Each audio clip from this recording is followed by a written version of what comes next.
Mic check. One. Hey everybody, it's me, John, again. It's been a long time. I've had a lot of stuff going on since the new year, and I just wanted to make a quick update video and let you guys know how I'm doing. I'm going to try some new formats, talk to a lot of people, and recently did some interviews with some people about 3D printing, and it really got my fire back. I really am excited about trying to just document the process I use to make videos like I used to, and that's really what got me where I am now, and that's probably what brought you to this video. So I'm going to learn how to do it all over again from scratch, and I'm gonna try to be a good 3D printing YouTuber for you guys. So I'm going to go ahead and do some voiceover work on this one, and at the end hopefully I'll have this print done. If not, then we'll just come back to the next video and see how it looks. I'm going to start doing some big projects, but I just really miss talking about 3D printing to people that like to hear about it. And if that's why you're here today, if you like 3D printing, you're interested in it, if you're interested in learning new tricks, I've had a lot of experience and I'd love to share that with you. And I'd love to get some new tips from you guys about how to 3D print, how to keep your machines up and running. And that's really what my channel is about. And I'm going to try to increase the quality of my videos for you guys and gals out there, and just give you some updates about how things are going and how to keep your machines up and running. All right. So let's get started. So today I came home from work and I realized I hadn't printed anything in quite a long time. So I jumped on Thingiverse and I looked at the featured page, and one of the first ones I saw today was from Larky's Prints. It's from a gentleman in Hong Kong. He developed this escape mechanism, kind of like a demo piece that looks like a clock you can put on your desk. I thought that would be really cool because a lot of people at my job are actually getting very interested in 3D printing. This is something small that can kind of go under the radar and not quite be a toy or a small demo piece that you have to pick up, but something they can physically see, and then as they get a little closer they'll realize what it is. Okay, so after I downloaded it, I brought it into Simplify 3D. I got back into my CR10 settings. I just did a few things here and there. I haven't used my CR10 in about 2 months, so I was really concerned. I wanted to double check all my settings. It's a basic gear, and it's got an escape mechanism on the inside, and it's going to take about 2 hours and 45 minutes on my settings at 0.2 layer height. So let's see how it looks on the print bed. So you can see here that it's printing for the first time in a couple months. I actually did add new tape to this. I haven't re-leveled this. I had moved my whole configuration around recently, so I literally dusted this off, cleaned things off, and just let it try to print. I believe in my hardware settings are so good that I don't have to worry about tramming or leveling or anything like that. The one thing I do have to concern myself with is a little bit of the filament might be a little bit hydrated, so that's always going to be a concern. So it looks like it's working pretty good. So let's see how this print works out by the end of the video. It might be done. If not, just come back tomorrow. We'll see how it looks. So as that's printing, let's take a look at a few of my other projects and some updates on what's going on around me. You can see this really strange issue. I've gone to Reddit and I've actually asked on Reddit on the 3D printing forums about this. You can see my print bed is actually at 126 reading when I set it to 0. I don't know why it's detecting that. I think the thermistor is probably bad. I was worried that it was going to hit an upper limit for a temperature runout, but it hasn't done that yet. I don't have a problem printing on no heated bed. I'm not printing in ABS, this is all PLA at this time. So if anyone out there actually has an update or an idea how to replace the CR10 thermistor, because the cables are integrated, I don't want to dig into the electronics of this. This is a really good working machine for me. Hit me up on Instagram at printfromsd3d. That's where I document most of my stuff. But yeah, that's a very strange issue I have never had to deal with before. So down here I have this filament dehydrator. Well, I call it a filament dehydrator. It's really just a food dehydrator with all the rungs cut out of it. I put some of the cheapest PLA I could find in there that came with an A-net.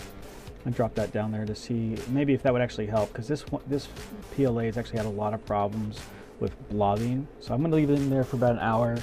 I've noticed that when I do put it in there, it gets really soft and deformed, so I'm concerned about extrusion issues, but it would be fun to learn to see how that works out. And over here I have the Philobot Philostruder, the Philostruder, not a Philobot, hanging up over here off of my coat rack. The only thing wrong with this at the time is that it has a burnt out this little temperature controller right here. So I'm going to look into getting that, and if you're interested in helping me, I just don't really have the funds right now that I want to spend on hobbies like this. So you want to help me out, maybe send me some money through PayPal through the Buy Me a Coffee link in the video description. I don't think I should set up a Patreon with what's going on with them lately, but everything here seems to work fine. I have the vertical mounted hopper. There's my Instagram print from SD 3D, and the machine works fine when it works. I just need to get that temperature controller fixed. Otherwise, I know Lydia Sadakis has been asking a lot about it over there at LE3D. So yeah, I'm still working on it, and it looks cool though. Just hope to get it up and running. If not, just go ahead and purchase a better, more updated version of this type of machine. And over here on the CR10, you can see that I actually have a little Christmas tree. This is from Christmas. If you're on my Instagram at print from SD 3D, you can see this early. I actually printed this not on the CR10, but on the Tron XY-X1. I actually had to scale this down to 55%. And if you understand 3D printing, you would understand that's a little bit more challenging because the actual material is thinner. The actual cross section of the tree itself, the beams there, is going to be 45% smaller than normal, making it even harder to print. So I'm just proud of this little printer for being able to print it, even with all those little strings there. Those will come off no problem. But this little $125 printer, you can see it on my website at Print from SD3D. You can go ahead and, there's affiliate links on my website. Go ahead and check that out. It's a really great printer. I highly recommend it to anybody looking to get into 3D printing at the lowest possible but yet reliable cost.